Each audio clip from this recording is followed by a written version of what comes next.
Bolton, who might well have spent half-time kicking themselves for allowing Paul Rideout to get in to perhaps set Everton on their way to what would be a first win since early December, 5 weeks ago. 1-0 over Southampton, after which Howard Kendall resigned.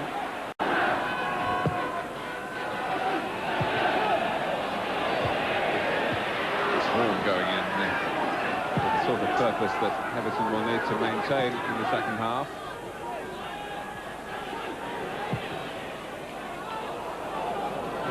Ball too straight from Stubbs.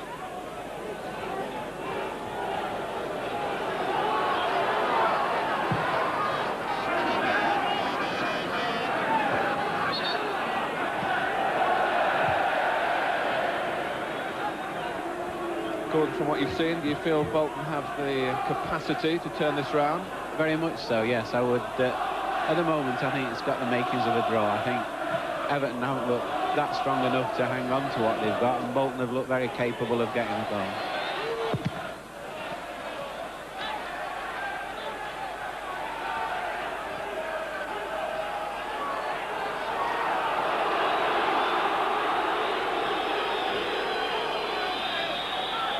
Referee well aware of any potential time wasting here, having a good look at Gary Ablett.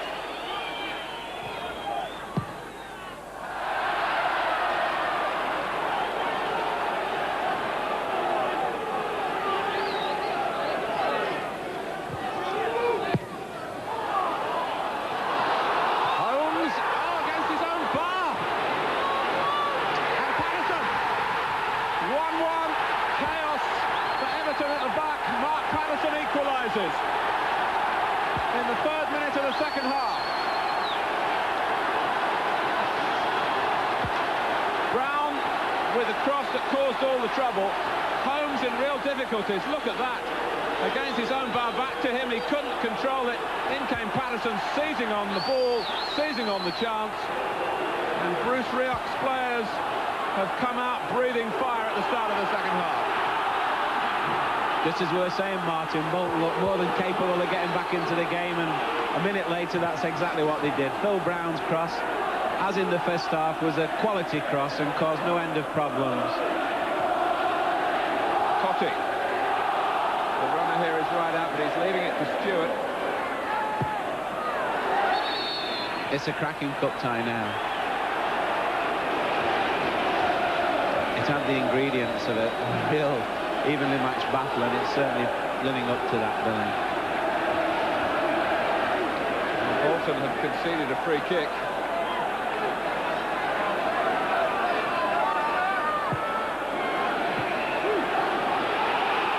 Green trying to make sure he got his chest to the ball. Really right, got away from him. Ward. Now, Bolton got the bravado here to take on and beat a side that must be struggling psychologically after their recent setbacks, for all the arrival of Mike Walker, who we understand, incidentally, hadn't intended to take part in the half-time team talk, but in the end couldn't stop himself, and you can certainly understand that.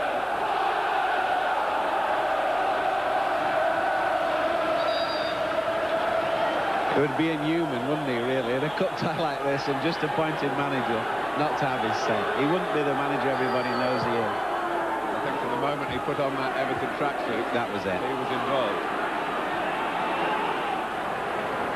I hope I'm not speaking too soon, but bearing in mind what's at stake and the fierce competition, there's not been any hint of malice in any of the challenges. I think it's been a very hard but fair game. McGinley. Embarrassing Southall, and then Thompson trying to touch it goalwards, only blocked it into a relieved goalkeeper's arms.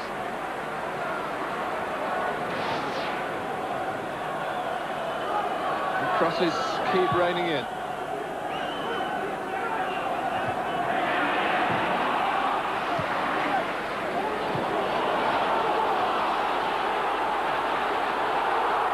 Great tackle by Barry Hall. McAteer, who's built of the same sort of stuff, 100% competitive, and Horn now is pushed out into the face of McAteer, who's surrounded by Everton players who think he's making a meal of this, and we do have the first real flashpoint. I thought I spoke too soon.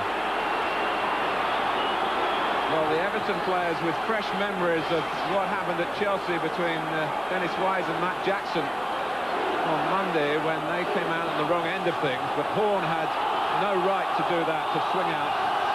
You can talk about the heat of the battle, but he's been around long enough to know that self-control is required as well. And he's off. Barry Horn sent off. 11 minutes into the second half. For lashing out at Jason McAteer. And Mike Walker now, with Colin Harvey and Jimmy Gabriel, has a desperately difficult situation to deal with of Everton's own making. Such a turnaround in the second half. Gordon Taylor.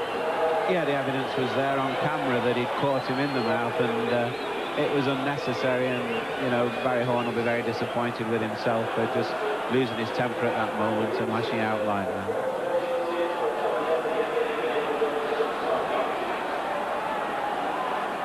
I thought it might have caught McAteer around the cheekbone. And the man from the boxing family was felled then unfairly. Free kick flipped up by Lee towards Stubbs, who was feeling that the referee might have given Bolton something there. Holmes pressed by Brown, and it's at the moment an Everton side that's rapidly going out of control. Holmes running out of room.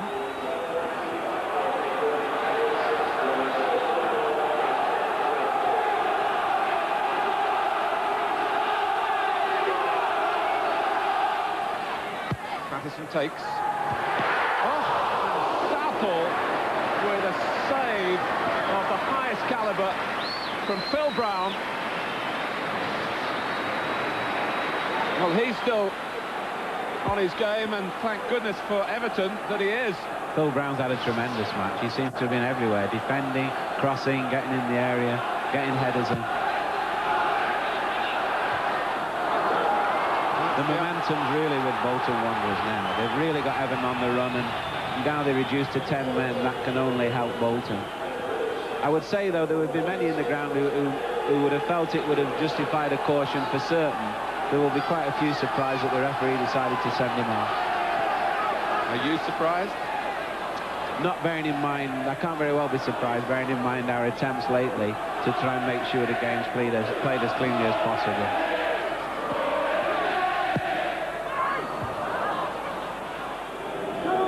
Sometimes psychologically it's not so easy to handle when you're the 11 against the 10, because the expectation is there. Yes, I agree. I mean, if you ask players, they'd rather play 11 against 11, in all fairness.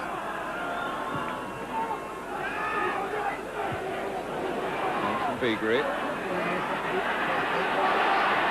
Patterson, but that's under hit. Here's Holmes.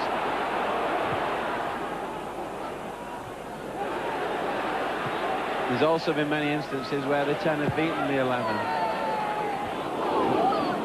Well, the 10 certainly. Oh, mistake by Snowden, and Thompson, can he get up quickly? Well, there's help on hand from Matt Jackson. And just when we were about to compliment Everton for the way they've been coping with 10 men, there was almost a suicidal streak surfacing again there.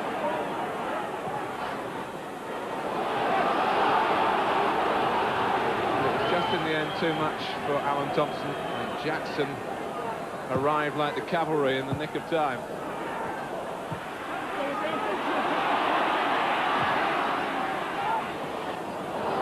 McGinley reached it.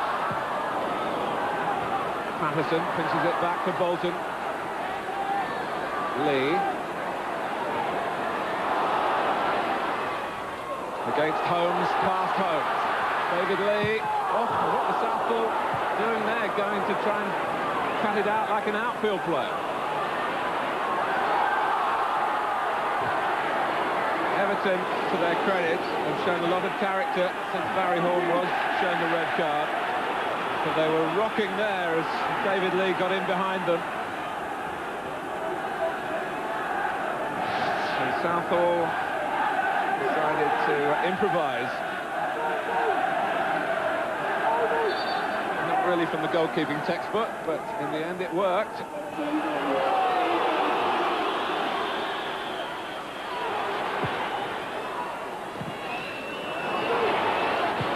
Brown hoisting this one up. And Southall keeping his eye on it, not distracted by McGinley, who's the type of player who's not fearful in those situations. No lover of goalkeepers. It's added to the drama because the outcome is a corner. Taken by Patterson. Oh, nearly came for Stubbs. It will come here for Phil Brown. Against the post, and Southall hacks it away. And we talked about Everton, perhaps getting a bit of luck. No wonder he's laughing.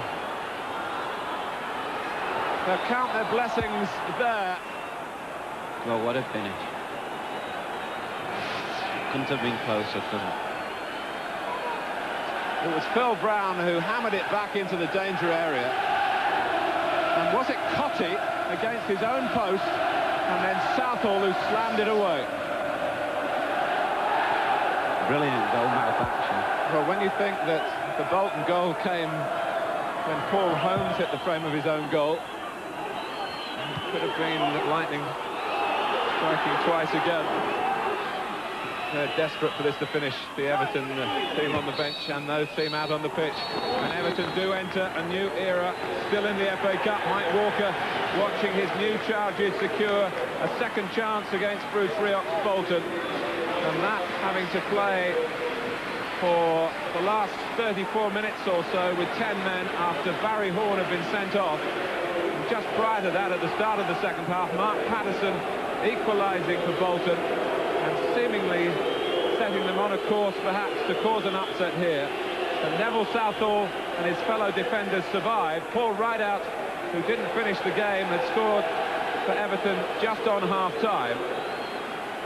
But any Everton exultation at getting through this one with a replay to come in 10 days' time should be tempered by thoughts that in last year's third round, Liverpool left Burnden Park on level terms. But of course, as we all know, they lost the replay. Final score here as Mike Walker leaves the pitch with his players. Bolton Wanderers 1, Everton 1.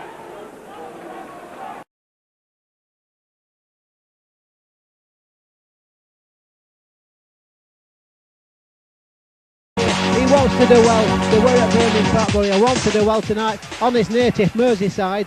Beagray plays the ball forward for Barlow. Stuart Barlow taking it on well. Oh, that's a good goal. You've got to say that's an excellent goal. That Stuart Barlow running on well and making no mistake. Everton 1, Bolton 0.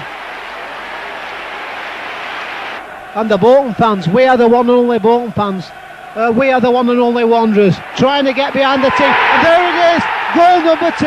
And you've got to say, that's a mistake there by Aidan Davidson. Now Jimmy Phillips again. Jimmy Phillips, Bolton moving forward. Into the thick of it. Scott Green puts it into Coyle. Now McGinley. Yes! It's there! John McGinley. Super John McGinley. Everton 2, Bolton 1. Bolton are back. Super John McGinley. The ball comes back into the middle. Bolton keeping the pressure on. Now Kelly plays it into the box. Good catch. Southall's dropped it. Yes! Stubbed! Yes! Alan Stubbed. Bolton 2, Everton 2. What a ding dong do. Bolton are back. Brilliant. Magic. Fantastic. For making this a real epic, thrilling third round FA Cup replay. Now David Lee shining like a light. Now Coyle. Yes! Oi, Coyle! Oh, the Scotsman doing well there. Owen, Coyle. Owen, Coyle. The chant, the song.